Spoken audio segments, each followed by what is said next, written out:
Hello मेरे प्यारे दोस्तों, कैसे हैं आप सभी। मैं आप सभी का स्वागत करता हूं आपके गुरुजी चैनल एसपी जहाँ पे। और आज हम लोग पढ़ने वाले हैं क्लास 9th में चैप्टर 21.1 के क्वेश्चन नंबर 14 नंबर से। अगर आप लोग, और ये मेरा पार्ट 6 होगा। मैंने पार्ट 5 तक आप लोग को बहुत ही अच्छी तरीके से इसके डिटेल और इसके कुछ बेसिक कंसेप्ट थे वो भी बता देते। अगर आप लोगों ने पार्ट 5 तक नहीं देखे तो इस वीडियो को डिस्क्रिप्शन में उसका लिंक मिल जाएगा, आप लोग जरूर उसको देख लीजिए। तो चलिए क्वेश्चन नंबर हम लोग 14 के 1 नंबर से समझते हैं और उसे समझने का प्रयास करते हैं। तो आप सभी ने डॉक्टर के.सी. सिन्हा का बुक निकाल लिए होंगे। क्वेश्चन नंबर 14 का एक में है कि 25 प्रेक्षणों का माध्य 36 है और प्रथम 13 प्रेक्षण का माध्य 32 है, तो अंतिम 13 प्रेक्षण तथा अंतिम 13 प्रेक्षण का माध्य 39 है, तो 13वां प्रेक्षण ज्ञात करने के लिए। ठीक है, चलिए हम निकालते हैं। देखिए दिया हुआ है, देखेंगे चूंकि 25 प्रेक्षणों का माध्य कितना दिया हुआ है। हम बात करें 25 प्रेक्षणों का माध्य का, तो वो दिया हुआ है 36 दिया हुआ है। ठीक है, तो इसीलिए 25 प्रेक्षणों का योग कितना हो जाएगा। योग बराबर माध्य गुना संख्या होता है, तो माध्य 36 और संख्या है 25, तो इसे गुना कर लेंगे। ठीक है, तो ये 36 को जब आप लोग 25 से गुना कीजिएगा तो ये कितना निकल के आ जाएगा 900, यानी कि 900 निकल के आ जाएगा।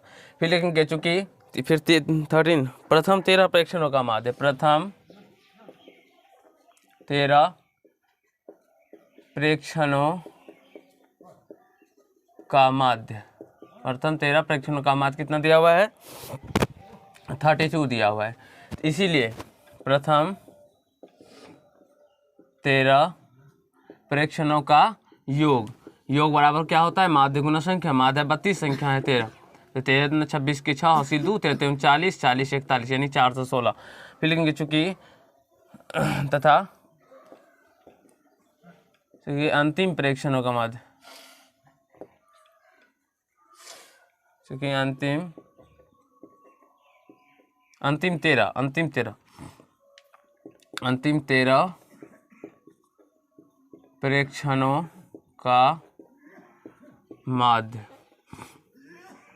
अंतिम 13 प्रेक्षणों का माध्य कितना दिया हुआ है 39। इसीलिए अंतिम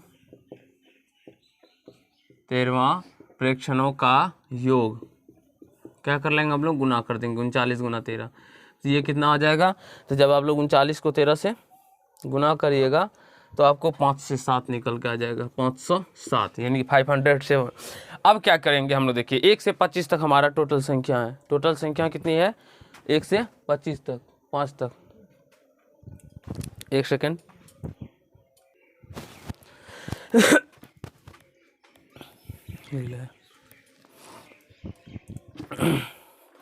तो चलिए अब हम लोग समझते हैं। यहाँ पे देखिए अंतिम 13 प्रेक्षण के बाद इतना दे। आप देखिए 1 से लेकर हमारा कितना संख्या है 25 तक। चलिए हम मतलब आपको समझाने का प्रयास करते हैं। तो 1 2 3 डैश डैश ऐसे करके हैं, यानी कि 25 तक संख्या है। तो जिसमें हमारा 25 संख्या का माध्य योग दिया हुआ। अब हमारा पहले से 13 मतलब देखिए यहाँ पे प्रथम 13 प्रेक्षण, तो शुरू से जब हम 13 काउंट करेंगे तो 1 से 13 तक आएगा, यहाँ से यहाँ तक। और अंतिम 13, तो अंतिम 13 में भी इस यहाँ से लेकर यहाँ तक आएगा। तो जब इस दोनों को, इसका माध्य के योग कितना है 416 और इसका है 507। तो जब हम इस दोनों को ऐड कर लेंगे तो इसमें मेरा ये 13वीं संख्या जो है वो 2 बार ऐड हो जाएगा। जब हमें 13वीं संख्या का वैसे हमें मान ज्ञात करने के लिए कहा गया, जब यहाँ से यहाँ पहले प्रथम 13वीं संख्या और अंतिम 13वीं संख्या का माध्य दिया हुआ है तो इसका योग निकाल लेंगे और दोनों को हम क्या करेंगे जब ऐड कर लेंगे तो इसमें क्या होगा, तो इस दोनों में हमारा 13वीं संख्या जो है ये 13वीं संख्या ये 2 बार ऐड हो जाएगा। और 1 से 25 तक में हमारा एक बार 13वीं संख्या ऐड किया गया है। 1 से 25 तक में एक बार 13वीं संख्या क्या किया गया है, ऐड किया गया है। तो जब इस दोनों को जोड़ के और ये जितना उसको इसमें से घटा लेंगे तो हमारा 13वीं संख्या का माध्य ज्ञात निकल के आ जाएगा। वैसे 13वीं संख्या ही ज्ञात करने के लिए 13वां प्रेक्षण, अतः 13वां प्रेक्षण बराबर क्या होगा 416 प्लस 507 को ऐड करके इसमें से माइनस कर लेंगे कितना 900। तो चलिए हम कर लेते हैं। तो 6 में से 7 में से 6 जोड़ लीजिए, 7 6 13 का 3 हासिल 1 2 और 5 4 923 यानी कि माइनस 900।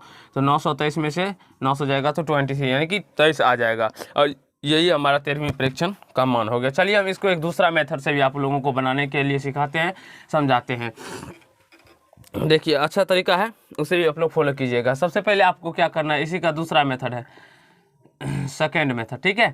इसी का दूसरा मेथड 14 का 1 नंबर का, मान लीजिएगा जो 14 परीक्षण, माना कि 14 परीक्षण x1, x2, x3, dash x14 है, ठीक है।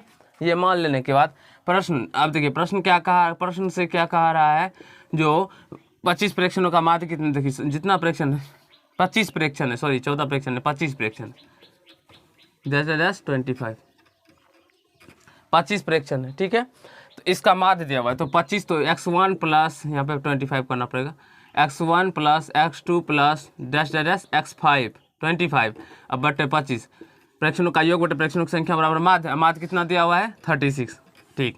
अब यहाँ से x1 plus x2 plus x3 plus dash plus x25 बराबर कितना हो जाएगा 36 गुना 25। यहाँ से x1 plus x2 plus x3 plus dash plus x25 900 आ जाएगा। इसको क्या कीजिएगा आप लोग, फर्स्ट समीकरण मान लीजिएगा, ठीक है। फिर दिया हुआ है चूँकि जो प्रथम 13 प्रेक्षणों का माध्य 32 दिया हुआ है, लिखेंगे चूँकि प्रथम 13 प्रेक्षणों का माध्य बराबर 32, इसीलिए यानी कि x1 plus x2 plus x3 plus dash x13 बट्टा 13 बराबर में 32 आ जाएगा, बराबर में 32 आ जाएगा। यहाँ से x1 plus x2 plus x3 plus dash x13 बराबर भागा में 13 से देंगे तो 32 आ जाएगा। यहाँ से x1 plus x2 plus x3 plus dash x13 equal to इस 13 को इधर लेके चले जाएंगे तो 32 गुना 13 निकल के आ जाएगा। यहाँ से x1 plus x2 plus x3 plus dash plus x13 equal to कितना हो जाएगा तो ये हो जाएगा, आपको गुना कीजिएगा तो यहाँ पे 4 से 16 निकल के आ जाएगा। उसी प्रकार से चूँकि अंतिम 13 प्रेक्षणों का है, अंतिम 13वां प्रेक्षणों का माध्य कितना दिया हुआ है 39, तो यहाँ से क्या निकल के आ जाएगा x1 plus x2 plus x3 plus sorry x1 x2 नहीं होगा, ये अंतिम 13 परीक्षण है। तो अंतिम 13वां परीक्षण में क्या होगा, तो x13 plus x14 plus x15 और प्लस डैश x25। यहाँ से x13 से लेके जब आप x25 तक काउंट कीजिएगा तो आपको 13 ही संख्या आएगी, और यहाँ में 13 से भाग दे दीजिएगा तो 39 आ जाएगा। तो यहाँ से x13 plus x14 plus x15 plus dash x25 equal to 39 गुना 13 और x13 plus x14 plus x15 plus dash x25 equal to ये कितना गुना करके आ रहा है 507 5 से 7। अब क्या कीजिए, इसको फर्स्ट माने हैं, इसको सेकेंड मान लेते हैं, इसको थर्ड मान लेंगे, ठीक है। आप समीकरण फर्स्ट यानी सेकेंड तथा थर्ड को जोड़कर समीकरण फर्स्ट को घटा लेने पर देखिए आप इसको और इसको हम जोड़ेंगे तो इसमें x13, इसमें भी x13 2 बार आ रहा है ना, और इसमें x13 एक बार है, तो x13 का मान अब यहाँ पे छोड़िए हम लिख देते हैं, समीकरण 1, 2 तथा 3 को जोड़कर समीकरण 1 को घटाने पर समीकरण 2 देखिए इसमें से ये सारे घट जाएंगे, x25 था x1 कट जाएगा, x2 x3 कट जाएगा, यहाँ से x25 है, यहाँ पे भी x25 कट जाएगा, यहाँ से ये 13 14 15 कट जाएगा, x13 बच जाएगा 1, जिसमें कि x13 इक्वल टू हो जाएगा कितना, यहाँ से दोनों को ऐड कीजिएगा 4 से 16 और यहाँ से 9 से 23 आ जाएगा माइनस 900, तो x13 इक्वल टू 23 आ जाएगा। तो इस प्रकार से भी बना सकते हैं, कहीं से कोई डाउट नहीं, आपको जो अच्छा लगे वो इस प्रकार से बनाने का प्रयास कीजिए। तो जल्दी से इसे नोट कर लीजिए, मैं अभी आपको दूसरे क्वेश्चन भी बताऊंगा और उसमें हम लोग कहीं से कोई दिक्कत नहीं होगा। चलिए फ्रेंड, हम लोग क्वेश्चन नंबर 2 से समझते हैं, उसे अच्छे तरीके से समझने का प्रयास करते हैं। तो क्वेश्चन नंबर 2 में कहा गया है जी 15 संख्याओं का समांतर माध्य 20 है, उनमें से 6 संख्याओं का समांतर माध्य 19 है, तो अंतिम 7 संख्याओं का समांतर माध्य 18 है। और यदि 7वीं संख्या 8वीं संख्या का 2/3 है तो इन दोनों संख्याओं को निकालिए। चलिए देखिए इस प्रकार के प्रश्न को हम कैसे बनाते हैं। सबसे पहले 15 संख्याओं का समांतर माध्य 20 है, लेकिन चूंकि 15 संख्याओं का समांतर माध्य बराबर 20, इसीलिए 15 संख्याओं का योग, 15 संख्याओं का योग क्या हो जाएगा, माध्य गुना संख्या, यानी कि 300 लिखेंगे। चूंकि पहली 6 संख्याओं का समांतर, पहली 6 संख्याओं का माध्य, माध्य के या समांतर माध्य करे बात बराबर होता है, ये कितना होगा 19 यानी 19 है। इसीलिए पहली 6 संख्याओं का योग कितना हो जाएगा, माध्य गुना संख्या, 19 6 का 114। चूँकि अंतिम भी दिया हुआ है, अंतिम 7 संख्याओं का समांतर माध्य, अंतिम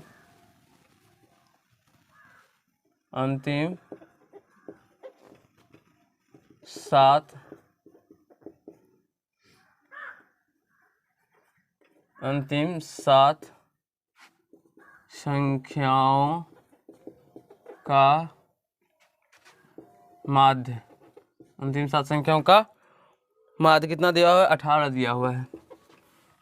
तो इसीलिए अंतिम 7 संख्याओं का योग 18 गुना 7, 18 से 1 से 26 हो जाएगा।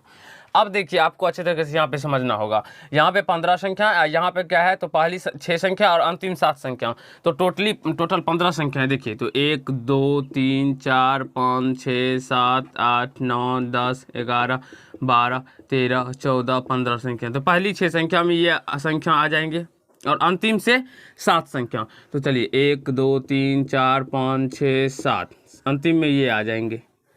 ठीक है, अगर इस दोनों को हम जोड़ लेते हैं, इस दोनों संख्याओं को 1 से 6 तक और 9 से 15 तक को जोड़ के, यानी इस दोनों को जोड़ के इसमें से माइनस कर लेंगे, तो हमारी 7वीं संख्या और 8वीं संख्या का क्या आ जाएगा, योग आ जाएगा। कैसे, क्योंकि ये जो 15 संख्या का योग दिया, ये इस 1 से लेकर इस 15 तक का योग दिया गया है, और इसमें क्या किया गया है, तो इसमें 7 और 8 को छोड़ दिया गया है, तो इसीलिए हमारी 7वीं संख्या और 8वीं संख्या का योग आ जाएगा। तो यहाँ से लिखेंगे अतः छोड़ दीजिए, 7वीं संख्या और 8वीं संख्या का योग, 7वीं तथा 8वीं संख्या का योग कितना आ जाएगा, 7वीं संख्या और 8वीं संख्या का योग, तो 300 में से हम माइनस कर लेंगे 114 प्लस 126 को, तो ये 300 माइनस 6 4 10 का 0 हासिल 1 4 240 यानी कि 60। 7वीं संख्या और 8वीं संख्या का योग कितना निकल के आ जाएगा, 60, क्योंकि पहला यानी कि 15 संख्या का योग दिया हुआ, इसमें से पहली 6 संख्या और अंतिम 7 संख्या को माइनस कर लेंगे तो ये 2 संख्या बच रहा है, तो 7वीं और 8वीं का क्या करना है हम लोग, योग, तो योग निकल के आ गया 60। अब देखिए माना कि इसमें कहा गया है 7वीं संख्या 8वीं का 2/3 है, माना कि 8वीं संख्या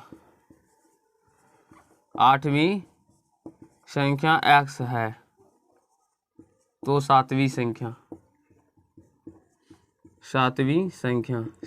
क्या हो जाएगा 2/3x, क्योंकि 8वीं संख्या का 2/3 है प्रश्न से।